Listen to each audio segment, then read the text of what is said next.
এজন্য কবরের আযাব থেকে বিশ্বনবী পানাহ চেয়েছেন। বিশ্বনবী বলেছেন, আল্লাহুম্মা ইন্না নাউযু বিকা মিন আযাবিল কবর। ও আল্লাহ, কবরের আযাব থেকে তুমি আমাদেরকে বাঁচাও। পড়েন আমিন। কবরে মুমিনদেরকে 4টা প্রশ্ন করা হবে, কাফিরদেরকে 3টা প্রশ্ন। চিৎকার করে বলেন, মুমিনের প্রশ্ন কয়টা? আর জোরে বলেন। প্রথম প্রশ্ন, মার রব্বুক, তোর রবের নাম কি? আমরা কি বলবো? আল্লাহ আমারে রব, এই রবি আমার সব, দমে দমে তনু মনে তারি অনুভব। আল্লাহ আমারে রব, এই রবি আমার সব। পড়েন আমিন। দ্বিতীয় প্রশ্ন, আমার দিন, তোর দিনের নাম কি? ধর্মের নাম কি? তৃতীয় প্রশ্ন, মান হাযার রাজুল, এই লোকটাকে কে?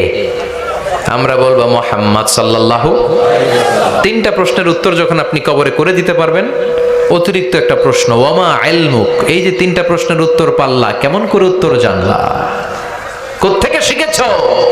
নকল করে আনছো কাফনের কাপড়ে? পরীক্ষার হলে নকল আছে না নাই? হাতে নকল আছে না? পায়ে নকল, মোজার ভিতরে নকল আছে না নাই? মোবাইলে নকল আছে না নাই? নকল থেকে আল্লাহ তুমি বাঁচাও। আরো আস্তে কোন আমিন। কিভাবে জানলা? কেমন করে 3টা প্রশ্নের উত্তর শিখলা? What is the source of your knowledge? তথ্যসূত্র কি? আপনাকে বলতে হবে, আমি যেই কিতাবটা থেকে শিখেছি কিতাবটার নাম কি? চিল্লায় বলেন, কি নাম? আসে আর চলে যায়। প্রতিদিন মাইকে অ্যানাউন্স শুনি, অমুক এলাকার অমুক লোক নাই, দাদা গেল, বাবা গেল, বড় ভাই গেল, আত্মীয় স্বজন গেল, আমাকেও যেতে হবে, এই চিন্তা মাথায় নাই। চিল্লায় এখন ঠিক কিনা? এজন্য লাইফটা হলো one time, one chance, second কোনো চান্স আপনাকে দেয়া হবে নাকি? কাফেররা বলবে, ইয়া রাব্বি, আরেকটা সুযোগ দেন। লাউ আন্না লানা কাররা, ইয়ানি মাররা, আল্লাহ আরেকটা সুযোগ যদি পেতাম, দুনিয়াতে ভালো করে আসতাম। আল্লাহ বলবেন, ইন্নাহা কালিমাতুন কাইলুহা, এটা শুধু তাদের মুখের কথা, তাদেরকে আবার সুযোগ দিলেও তারা কিচ্ছু করবে না। চিল্লা এখন ঠিক কিনা? এজন্য একটা চান্স আমরা পেয়েছি, এই দুনিয়ার ওয়ান চান্সে আমরা ভয় পাবো একজনকে। চিল্লায় বলেন, তিনি কে? আল্লাহ। এজন্য যেতে আমাদেরকে হবে, এই মরণ থেকে পালানোর কোনো সুযোগ কেউ পালাতে পারে নাই। এই মরণ হলো আখিরাতের প্রবেশদ্বার। মরণ নামক পালকিতে চড়ে আমরা কবরের ভেতরে ঢুকি। মরণ হলো প্রথম পর্ব, কবর হলো দ্বিতীয় পর্ব। যেরকম ঠিক কিনা? এজন্য বিশ্বনবী বললেন, আল কবর রাউদাতুম মিন রিয়াদিল জান্নাহ আও হুফরাতুম মিন হুফারিন নার। কবর হলো কারো জন্য জান্নাতের বাগান, কারো জন্য জাহান্নামের গর্ত। আমরা বলি, আল্লাহ আমাদের কবরটারে জান্নাতের বাগান বানাও। আমিন। আর জোরে পড়েন আমিন। আবার বিশ্বনবী বললেন, ইন্নাল কবরা আউয়াল মানজিল মিন মানাজিলিল আখিরাহ। কবর হলো আখিরাতের মঞ্জিলগুলোর প্রথম মঞ্জিল। আখিরাতে একটার পরে একটা অনেকগুলো স্টেশন আপনাকে পার হতে হবে। প্রথম স্টেশনটার নাম হলো কবর। প্রথম স্টেশনের নাম কি? এই কবর নামক স্টেশনে যদি আপনি মাফ পেয়ে যান, সামনের সব স্টেশনগুলোতে মাফের ব্যবস্থা করবে কে? আল্লাহ। আর কবর নামক স্টেশনে যদি ধরা খেয়ে যান, আপনার মায়ের আছে না নাই?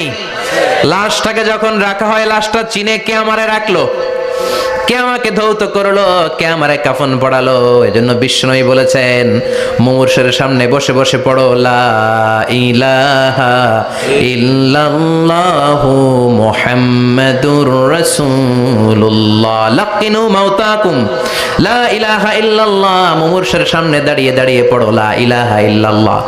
এই লা ইলাহা হচ্ছে জীবিতদের জন্য কালিমা, আর আমরা মরার পরে এই জিকির করি। ঠিক কি না?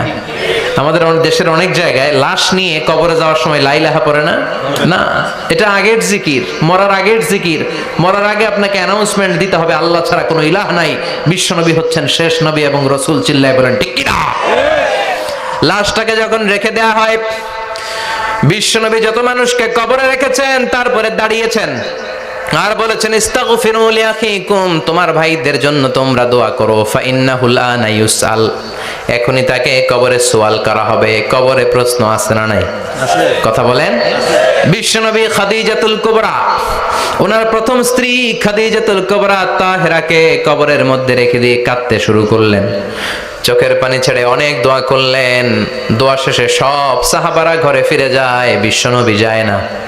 সাইয়েদনা আবু বকর বললেন, ও নবী চলেন ঘরে যাই। অনেক তো দোয়া করলেন, বিশ্বনবী বললেন আবু বকর তুমি যাও, আমি যাব না। এইটা সাধারণ মহিলা না, এটা বিপদের দিনের সঙ্গিনী খাদিজা। মক্কায় যখন আমার কেউ ছিল না, খাদিজা আমারে ভুলে নাই। 3 বছর কাফিররা আমাকে জেলখানায় বন্দি রেখেছে, নাম শিয়াবে আবি তালেবের জেলখানা। আমার স্ত্রী ওই জেলখানার জীবনেও আমারে ছাড়ে নাই, আমার সাথে 3 বছর খাদিজাও জেল খেটেছে।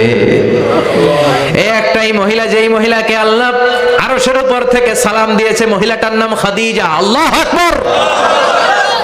আমার সব সন্তান আল্লাহ খাদিজার পেট থেকে দিয়েছে।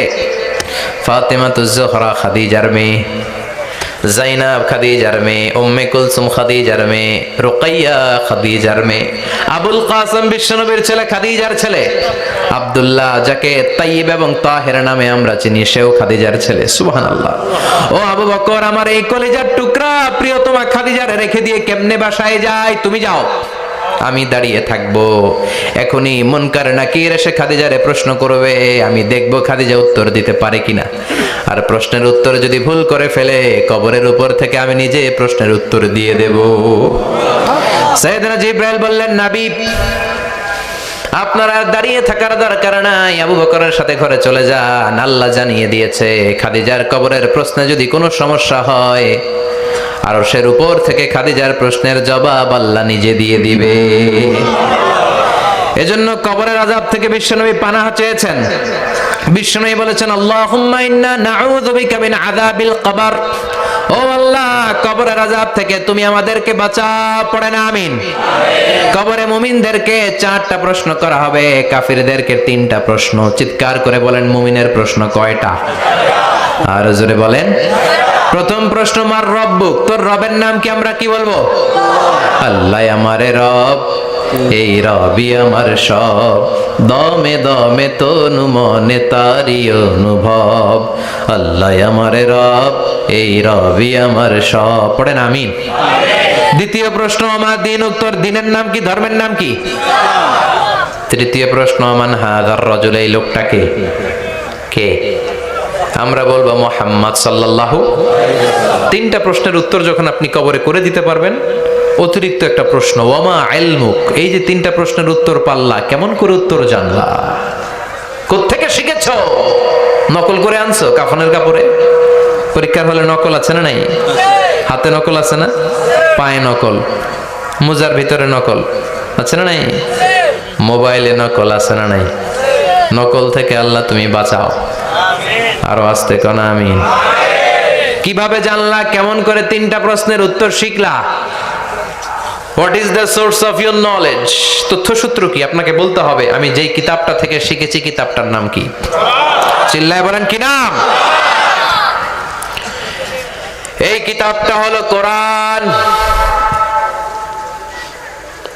আপনাকে বলতে হবে, কোরআন থেকে আমি শিখেছি, বিশ্বনবীর হাদিস থেকে আমি শিখেছি। 4টা প্রশ্নের উত্তর যখন পারবেন, ফেরেশতারা বলবে আহলান সাহালান, খুশ আমদেদ, কংগ্রাচুলেশন, বাহ বাহ, তুমি তো চমৎকার পেরেছো। ফায়ুফসাহু লাহু কবরুহু 70 যিরাআন, মুমিন বান্দার কবরটা 70 হাত লম্বা করে দেয়া হবে।